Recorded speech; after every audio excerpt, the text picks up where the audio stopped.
India को 13 साल बाद अपने ही घर में पहली शिकस्त का सामना हुआ है, रिकॉर्ड टूटा है और पहली बार इंडिया अपने ही घर में क्लूलेस नजर आई है, कुछ नहीं कर पाई, हार को नहीं टाल पाई, अपने गलत फैसलों की वजह से हारी। जिस तरह से इंडिया के कैप्टन रोहित शर्मा ने खुद माना है कि हमसे गलत फैसला हुआ, हमने पिच को रीड नहीं किया और हमने ओवरकास्ट कंडीशन में न्यूजीलैंड के बॉलर्स को न्यूजीलैंड वाली कंडीशन दे दी और कहा कि नई बॉल के साथ हमें डिस्ट्रॉय कर दो, और उन्होंने बिल्कुल ऐसा ही किया। जब आप पहली इनिंग में 46 पे आउट हो जाते हैं, जब आप एक मजूस कुन, एक रिकॉर्ड ब्रेकिंग नेगेटिव रिकॉर्ड बनाते हैं, तो फिर आप मैच नहीं जीत पाते, आप मैच नहीं जीत सकते। और यही वो गलती है जिसकी वजह से 13 साल बाद इंडिया पहला मैच हारी है अपने घर में। और आज मैं आपको बताऊंगा, जैसा कि मैंने थंबनेल पे भी लिखा है, कि वजह क्या है, क्यों इंडिया इतना बड़ा कोलैप्स करती है हमेशा, क्यों इंडिया इतने नेगेटिव रिकॉर्ड्स बनाती है कि कभी 36 पे आउट हो जाते हैं आप, कभी आप 46 पे आउट हो जाते हैं, क्यों, वजह क्या है? एक सबसे बड़ी वजह यह है कि इंडियन टीम ना हमेशा न्यूजीलैंड के खिलाफ अंडर प्रेशर खेलती है, हमेशा इंडिया के खिलाफ न्यूजीलैंड को अपर हैंड रहते ही रहता है। जिस तरह से पाकिस्तान के खिलाफ ऑस्ट्रेलिया को अपर हैंड रहता है और जिस तरह पाकिस्तान हमेशा ऑस्ट्रेलिया के खिलाफ अंडर प्रेशर खेलता है, इसी तरह टीम इंडिया न्यूजीलैंड के खिलाफ हमेशा अंडर प्रेशर खेलती है। और न्यूजीलैंड के पेसर्स हमेशा टीम इंडिया को बहुत परेशान करते हैं, टीम इंडिया के टॉप ऑर्डर को उड़ा के रख देते हैं, हमेशा ऐसा होता है। पहले भी 2-3 बार ऐसा हो चुका है, आपको मिसालें मिलती हैं। और अब घर में आकर उन्होंने जिस तरह से घुस के मारा है, जिस तरह से 46 पे आउट किया है, आपकी अपनी गलती की वजह से। फिर भी टीम इंडिया ने बहुत अच्छा परफॉर्म किया है, बहुत अच्छी फाइट शो किया है कि वो एक इनिंग की डिफीट से बच गए हैं। अगर एक इनिंग की डिफीट होती तो और ज्यादा आपकी चीखें निकल जाती, आपको और ज्यादा हार्ट ब्रेक मिलते, आपको और ज्यादा अफसोस होता। लेकिन आप शुक्रिया अदा करें सरफराज का, आप विराट कोहली का शुक्रिया अदा करें, आप ऋषभ पंत का शुक्रिया अदा करें कि उसने जबरदस्त किस्म की बैटिंग किया है, उन्होंने फाइट शो किया है और वो आपको वापस लेके आए थे गेम में।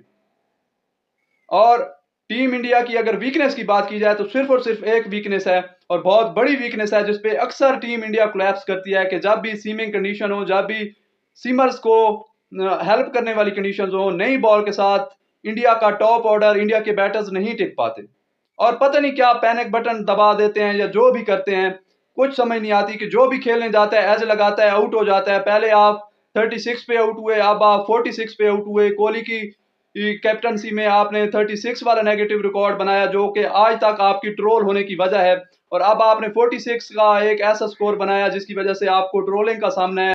आप घर में 13 साल बाद मैच हार गए। और फिर इसी मैच में एक और गलती की है, एक और कोलैप्स हुआ है, कि जब आपने इतना फाइट शो की, आपने इतनी अच्छी बैटिंग कर ली, आप मैच में वापस आ गए थे, तो फिर जब आपके 403 पे 3 आउट थे, तो फिर आपने 60 रन में 7 विकेट्स दे दी। क्यों? क्योंकि नई बॉल आई थी उनके हाथ में, उनके फ्रेश सीमर्स थे और उन्होंने नई बॉल के साथ फिर आपको लिटा दिया, फिर आपको कहीं का नहीं छोड़ा, फिर आपका कोलैप्स हुआ और इसलिए आप मैच हारे हैं। अगर वहां पे कोलैप्स ना होता, अगर ये नई बॉल के साथ अच्छा खेल जाते, अगर विलियम और ओक वहां पे 3 बड़े खिलाड़ी, सेट खिलाड़ी आउट ना करते, जिस तरह से उन्होंने सरफराज को आउट किया, फिर क्या राहुल को आउट किया, वो न्यूजीलैंड को बिल्कुल वापस ले आए थे, दोबारा वापस ले आए थे। और अब टीम इंडिया को ना केएल राहुल का कुछ सोचना पड़ेगा, क्योंकि केएल राहुल कल परफॉर्म कर सकते थे, कल टीम इंडिया को उनकी जरूरत थी, लेकिन केएल राहुल फिर से जो है वो फारिग हो गए, फिर से वो फ्लॉप हुए, फिर से वो टीम इंडिया को नहीं जिता पाए। और यही काम केएल राहुल ने 2023 के वर्ल्ड कप के फाइनल में भी किया था, कि उन्होंने बहुत पैथेटिक, बहुत स्लो इनिंग खेली थी, जिसकी वजह से टीम इंडिया का दिल टूटा था, इंडियन फैंस का दिल टूटा था और वो अपने ही घर में फाइनल नहीं जीत पाए थे, उनका फाइनल जीतने का ख्वाब चकनाचूर हुआ था। और आज भी अगर 13 साल बाद वो हारे हैं, तो उसमें कहीं ना कहीं कसूर रोहित शर्मा का है, कि उन्होंने पहले गलत फैसला किया और फिर जब आपके हाथ में मैच आ गया था, तो फिर आपने क्यों कोलैप्स किया? फिर आपका केएल राहुल एक सीनियर खिलाड़ी जो कब से खेल रहा है, उसने क्यों परफॉर्म नहीं किया? ये ऐसा सवाल है जो बहुत से भारतीय फैंस के दिलों में उठ रहा होगा, जो उन्हें परेशान कर रहा हो, जिस पे उन्हें गुस्सा आ रहा होगा। और आप टीम इंडिया को सोचना चाहिए, आप टीम इंडिया की मैनेजमेंट को सोचना चाहिए कि आप चाहे जिसको बाहर बिठाएं, चाहे आप केएल राहुल को बाहर बिठा दें, आप सरफराज को लाजमी खिलाएं। वो एक जबरदस्त टैलेंट है और उसने बहुत मेहनत की है, वो रन्स बनाने के आप भूखा है और उसने 150 कर दिया और वो आपको सिंगल हैंडली मैच में वापस लेकर आया था। लेकिन फिर से जब कोलैप्स हुआ है, जब नई बॉल आई है, तो फिर से आप लेट गए, फिर से आप क्लूलेस नजर आए और 13 साल बाद न्यूजीलैंड ने इंडिया को घर में हरा दिया। और न्यूजीलैंड क्यों जीती है? एक तो नई बॉल का मसला है, इंडिया को नई बॉल के साथ ये नहीं खेल पाते, खास तौर पर अगर ओवरकास्ट कंडीशन हो, अगर सीमर्स को हेल्प मिल रही हो।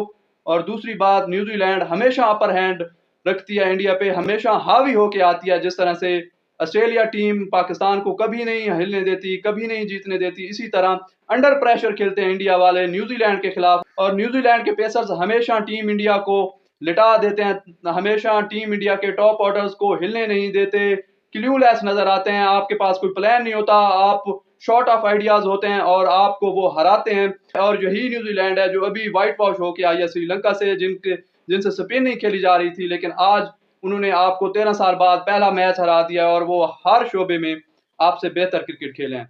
और आप जो है, और टीम इंडिया हमेशा नई बॉल के साथ बहुत पैथेटिक क्रिकेट खेलती है, पैनिक हो जाते हैं और इसीलिए ये हमेशा नेगेटिव रिकॉर्ड्स बनाते हैं। तो चाहे आप 36 की बात करें, चाहे आप 46 की बात करें, चाहे आप 36 की बात करें, चाहे आप 46 की बात करें, इसमें एक चीज कॉमन है कि आपके टॉप ऑर्डर, आपके बैटर्स, इंडिया के बैटर्स सीमर्स को नहीं खेल पाते, नई बॉल को नहीं खेल पाते और कोलैप्स करते हैं, जिसकी वजह से इतने डिजास्टर होते हैं, इतनी बुरी परफॉर्मेंस होती है कि आप फिर सारी जिंदगी ट्रोल होते रहते हैं। मिलते हैं नेक्स्ट वीडियो में, तब तक के लिए अल्लाह हाफिज।